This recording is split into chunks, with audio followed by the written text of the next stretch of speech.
Assalamualaikum warahmatullahi wabarakatuh. Teman-teman, kembali lagi di channel YouTube saya, Khairun Imam.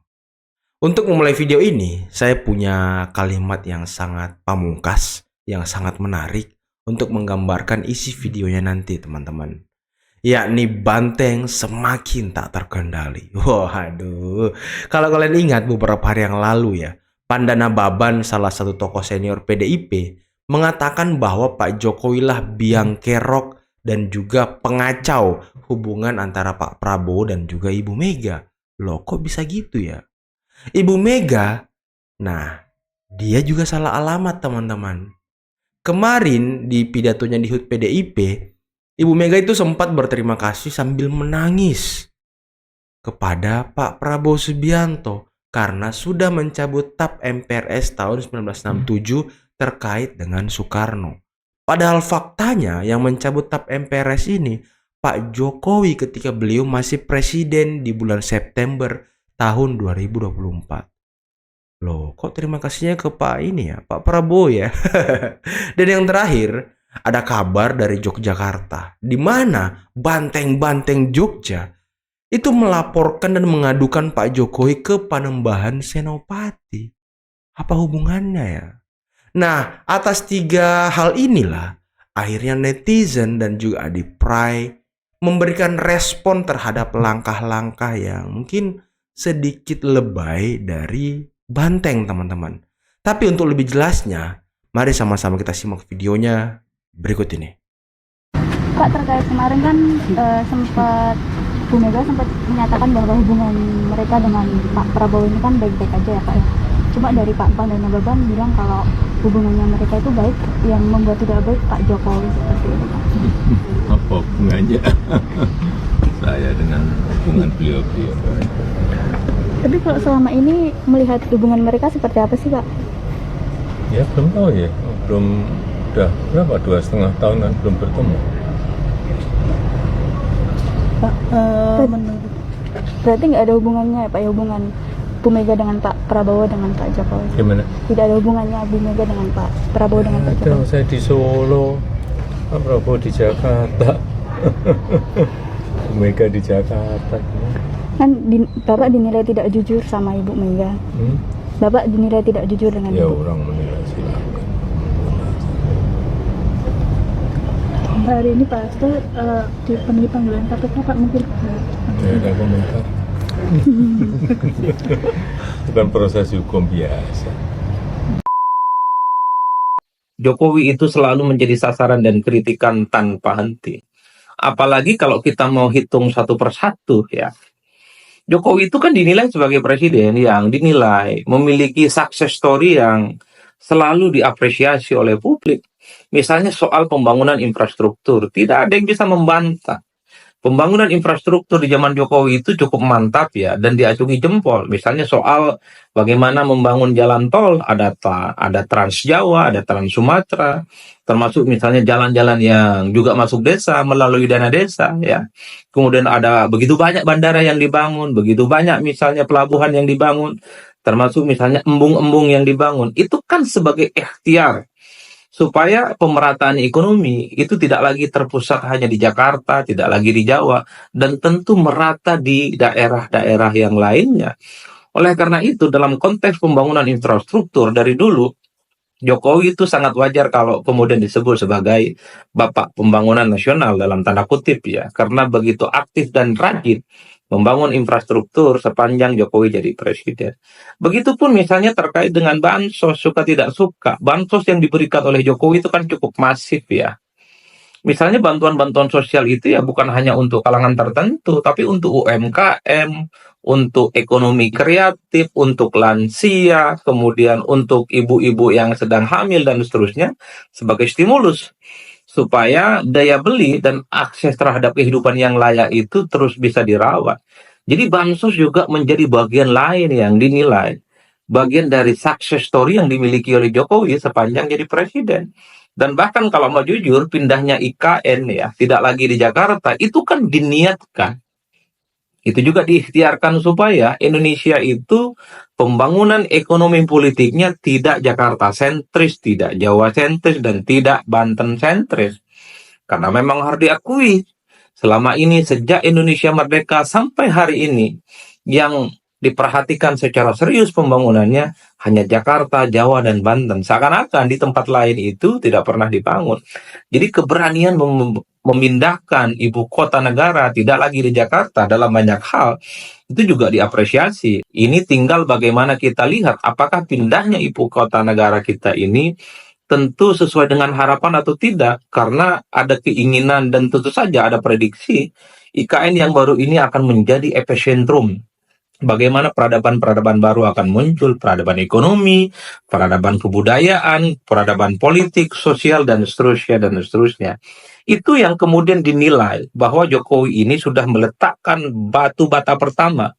Bagaimana Indonesia itu bukan lagi hanya sebatas Jawa, Jakarta, dan Banten sentris ya. Termasuk misalnya kalau kita mau jujur, kita membaca hasil-hasil survei sebelum Jokowi lengser jadi presiden, approval rating atau tingkat kepuasan publik Jokowi yang kemudian surveinya itu dirilis hampir tiap saat, itu kan sampai langit ke-7. Hampir menyentuh 90% masyarakat kita katanya menurut survei-survei itu. Kita semua bisa cek siapa yang melaunching survei itu, mengatakan tingkat kepuasan publik terhadap Jokowi itu tidak dimiliki oleh mantan-mantan presiden yang lain di Republik ini. Hebat kan?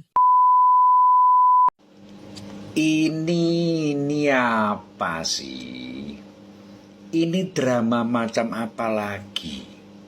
Kok makin lama makin kampungan dan gladrah kemana-mana? Wong yang punya masalah partainya kok yang diadukan Jokowi.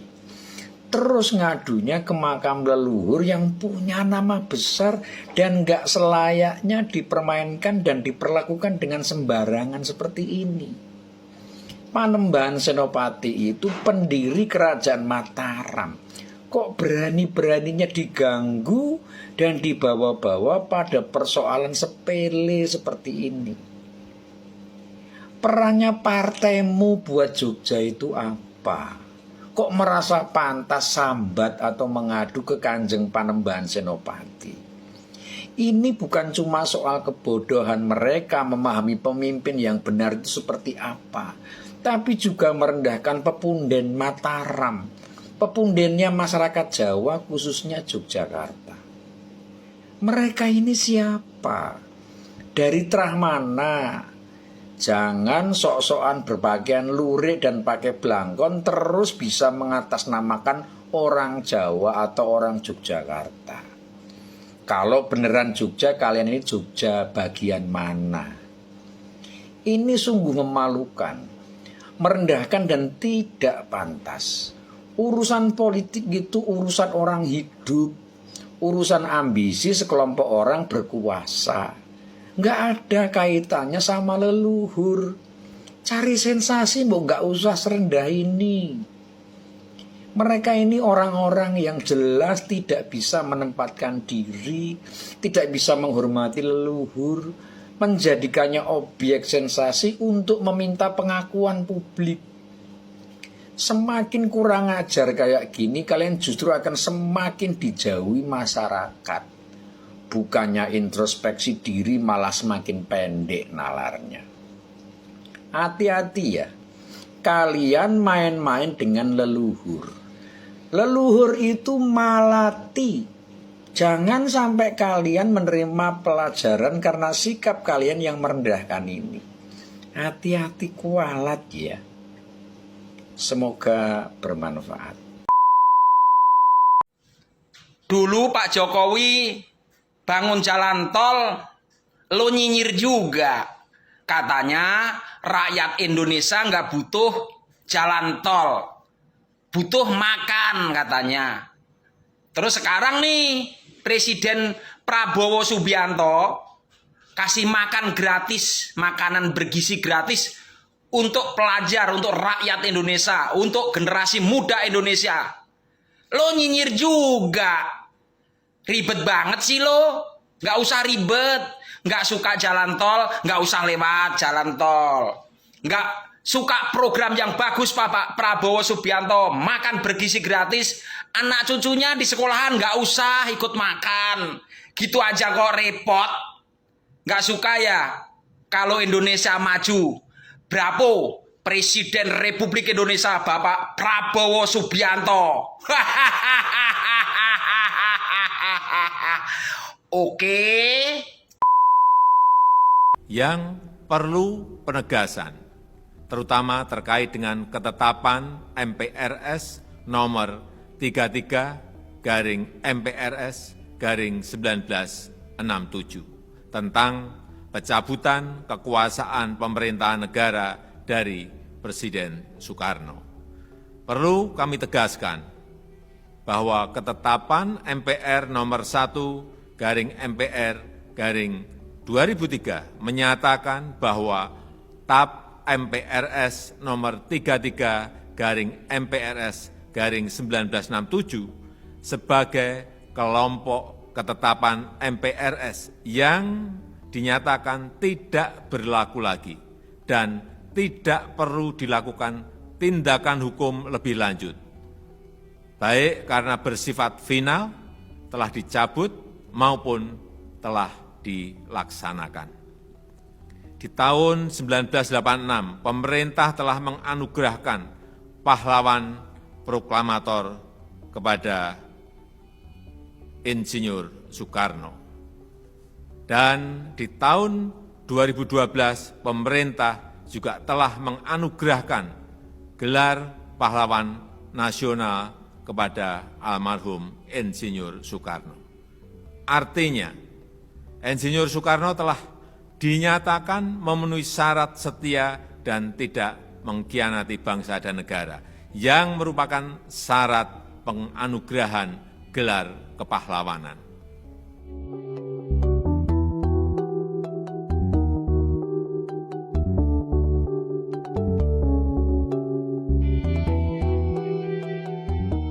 Nah, teman-teman, itulah tadi beberapa video yang bisa kita simak, yang bisa kita saksikan pada kesempatan kali ini. Dan menarik ya, respon Pak Jokowi terhadap apa yang dikatakan oleh Pandana Baban. Ya, saya sih berpikir bahwa sebenarnya bukan Pak Jokowi nih yang menjadi penyebab kacaunya hubungan antara Ibu Mega dan juga Pak Prabowo. Tapi sikap apa ya? Sikap kekanak-kanakan Ibu Mega kali ya. Karena kan Ibu Mega ini belum baikan dengan Pak SBY, teman-teman. Sudah sangat lama. Dan Ibu Mega memang terkenal ya sakit hati ke seseorang itu memang nggak mau ketemu. Ya selayaknya perempuan lah, teman-teman ya. Dan saya pikir mungkin Ibu Mega mau bertemu dengan Pak Prabowo atau hubungan mereka ingin baik kalau Pak Prabowo meninggalkan Pak Jokowi. Padahal kan nggak bisa gitu. Karena isu pertemuan Ibu Mega dan Pak Prabowo ini kan sudah sejak lama, teman-teman. Sebelum pelantikan, setelah pelantikan, ya isunya hanya berhembus terus. Dan alasannya ya selalu sama. Ibu Mega mungkin nggak ingin ketemu dengan Pak Prabowo kalau masih ada Pak Jokowi di sisinya. Dan ini sulit dipisahkan, teman-teman. Yang pertama ya, wakilnya ada Gibran, anaknya Pak Jokowi. Dan juga yang membantu Pak Prabowo untuk menjadi presiden juga salah satunya adalah Pak Jokowi.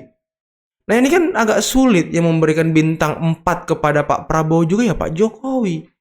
Dan Pak Prabowo ini orang yang pandai dan juga orang yang sangat-sangat menjunjung tinggi rasa terima kasih kepada kawan, teman-teman. Maka dari itu ya Pak Prabowo dan Pak Jokowi sulit untuk dipisahkan. Dan menarik tadi pemaparan dari Adi Pray. Kok bisa Jokowi, seorang presiden yang punya segudang prestasi, masih dirujak sampai sekarang? Nah ini kan hal yang fenomenal, teman-teman. Bahkan dibenci, bahkan anaknya mau dijatuhkan, bahkan ini, pokoknya semua serangan ditargetkan kepada Pak Jokowi. Bambu-bambu, pagar bambu yang ada di Banten, yang dituduh Pak Jokowi, dituduh menjual ke China dan segala macam, ya itu kan omongan-omongan Rocky Gerung, teman-teman. Dan menarik bagaimana pemaparan dari Auf Klarung tadi terkait dengan laporan atau pengaduan Banteng-Banteng Jogja ke Panembahan Senopati, yang ya menurut saya juga agak lebay, teman-teman. Langkah-langkah yang lebay, langkah-langkah yang mungkin tidak seharusnya dilakukan gitu. Apa urusannya Panembahan Senopati dengan Pak Jokowi? Apa yang kalian harapkan ke Panembahan Senopati, orang yang terhormat, yang sudah meninggal, yang mungkin sudah tenang di alam sana?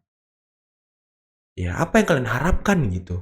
Harusnya kan kalian kalau Pak Jokowi punya kasus, punya pelanggaran, lapornya ke polisi, lapor ke KPK kalau korupsi, lapor ke penegak hukum. Itu baru cocok dan betul. Nah, ini memang benar-benar ya, banteng semakin tak terkendali. Oke teman-teman, mungkin cukup sekian dulu video kali ini. Jangan lupa like, subscribe, dan share videonya. Akhir kata, billahi taufiq wal hidayah. Wassalamualaikum warahmatullahi wabarakatuh. Bye-bye.